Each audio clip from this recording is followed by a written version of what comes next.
smart pot fabric planters, and welcome back to the Growing Revolution. Our guest this week is Andrew Johansson from Best Hydroponic Supply in Las Vegas, and we are live at the MJ Biz Conference in Las Vegas, Nevada. Andrew, welcome to the podcast. Thanks for having me. Awesome. So can you introduce yourself and maybe a little bit about your background prior to Best Hydroponics? Yeah, so my name is Andrew Johansson. I'm the owner of Best Hydroponic Supply in Las Vegas, Nevada. We started Best Hydroponic Supply in 2010, but prior to that, actually, I had a couple of buddies that we did other businesses with. So we actually did snowboard manufacturing and did a little bit of vending machines as well. Wow. So just out of high school, my good friend Ronnie, his dad was a business owner, and we admired him as being a business owner. We're like, we have to do our own business. So we always kicked it around, what are we going to do, this or that, and we started doing the vending machines.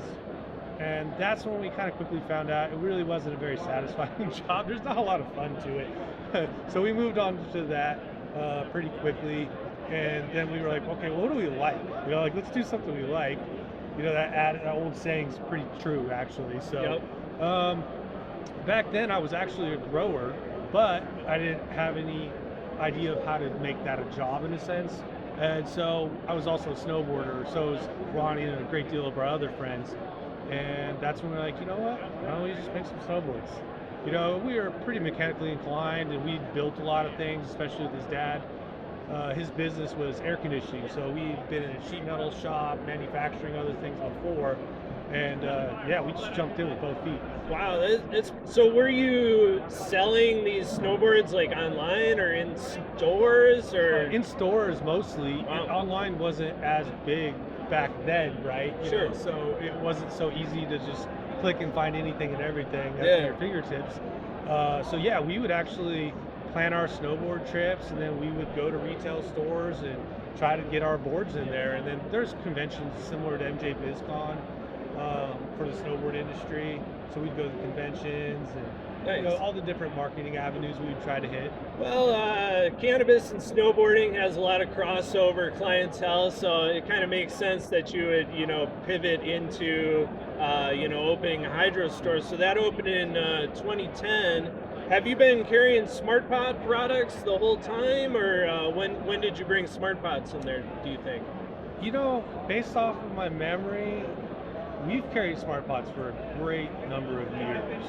It's really been our go-to product, mainly because of your guys' quality and consistency with the products.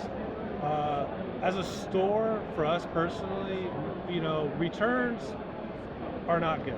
And returns, a lot of times they happen not just because the customer might have bought a wrong product, but because the product isn't that good, right? And that's what we want to avoid. And so through the number of years, smart pots don't come back. Yeah, we've actually gotten compliments from Hawthorne, one of our distributors, saying that we have by far the lowest return rate out of any of their manufacturers. I don't think anything gets returned, to be honest. No, and even if the only time I can even remember it being returned is just because they bought the wrong size. There you go. Because sometimes people come to register and they're like, I think I bought this size last time. Or, right. And I'm like, you didn't double check? And they're like, no. I'm like, all right, I guess you're winging it. Nice. What's your typical customer like, and has that changed over the years? We kind of have a wide range of customers. I've had other customers kind of hang around in the store, and they're like, man, you guys got I see old people, young people, all kinds of different people in the store. So that's pretty cool for us to experience a lot of different kinds of people that are into growing. Yep. And then we've even reached out. We worked with the state. We worked with some of the school districts too. It's just not 100% on cannabis. Obviously, there's a lot of cannabis clients that we have. Yeah.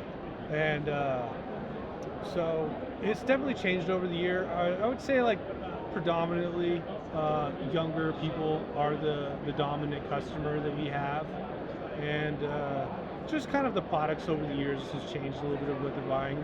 Notably LEDs.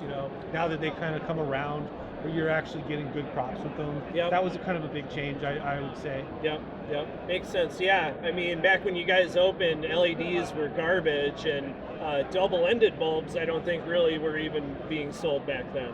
No, it was pretty much your standard HPS 1000 was the name of the game. I did some trial runs of LEDs in, I think, roughly 2008 before I opened up the Hydro store.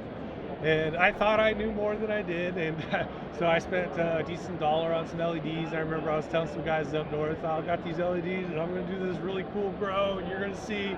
And it didn't work out. I was like, dang it. When me and my buddies bought some LEDs, I think we went from getting like a pound per light to like a quarter of a pound per light. Yeah, it was very depressing. Yeah, I felt the same way. But I love LEDs now. They're great.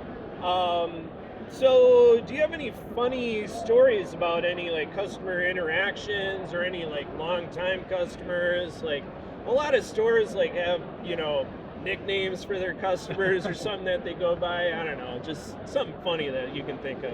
Yeah, I mean, people do get nicknames. Typically, I would say like Mike, only because Mike's a very common name for at least in our store there. So which Mike are we talking about? You don't always want to call up the person and be like, I got your order. And they're like, what are you talking about? I'm like, you told me it was the Mike. But yeah, funny story is, so we actually grow plants in our store. I know some other stores don't. Because we're all growers there at the store. We're not just salesmen. So we dabble in all sorts of plants. We've grown 7-foot tall sunflowers, root plants, leafy greens. So plants besides cannabis. Yeah, unfortunately we can't grow the cannabis plants in the store. Yeah, even though it's legal to grow in Nevada? The reason why is because we're a business and you'd have to have a licensed grow facility, which we don't have, therefore we can't grow it in the business. Yeah. Bureaucracy at its finest. Yeah. So, but in lieu of that, we grow a lot of pepper plants, and we like some super hot peppers too. Nice. And occasionally we dare customers if they want to get it on some of the hotness, and sometimes they take us up on it. And this one guy, his nickname for him was The Voice. He was a singer, right? The Voice. And yeah, this was a long time ago actually. I want to say maybe before that show came out, but yeah, that was his nickname.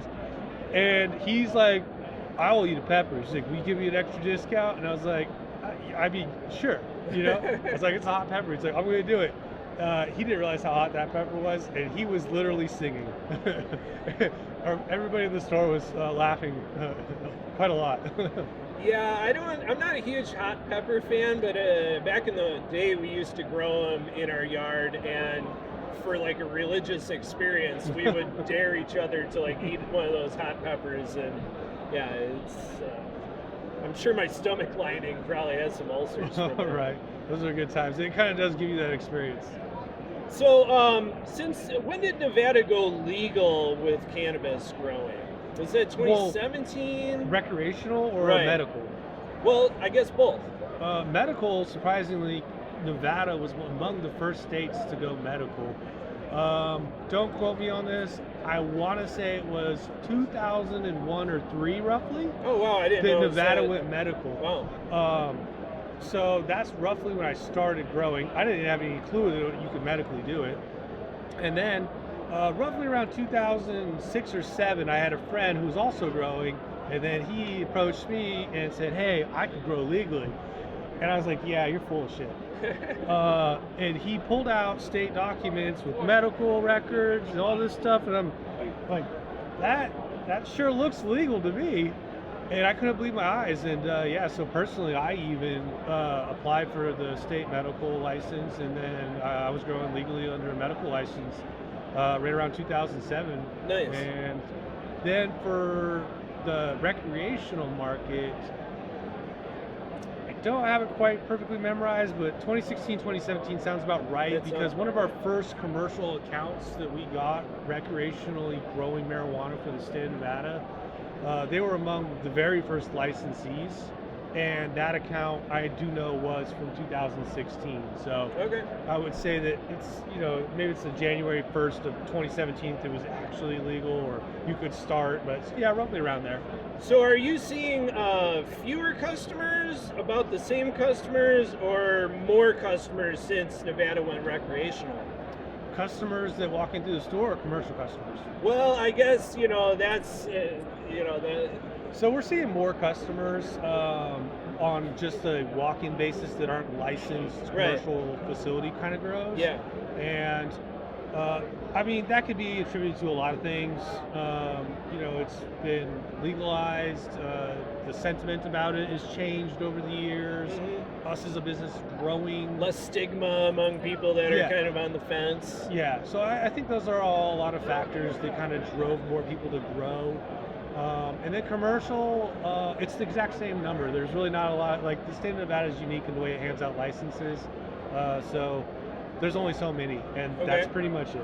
Yeah. yeah. There isn't this free-for-all or anyone can apply. It was a lot of people don't like it, but But I think it's probably contributed to hopefully some stability Correct. for the commercial market, unlike California, Oregon, Washington, where it's kind of been a free-for-all.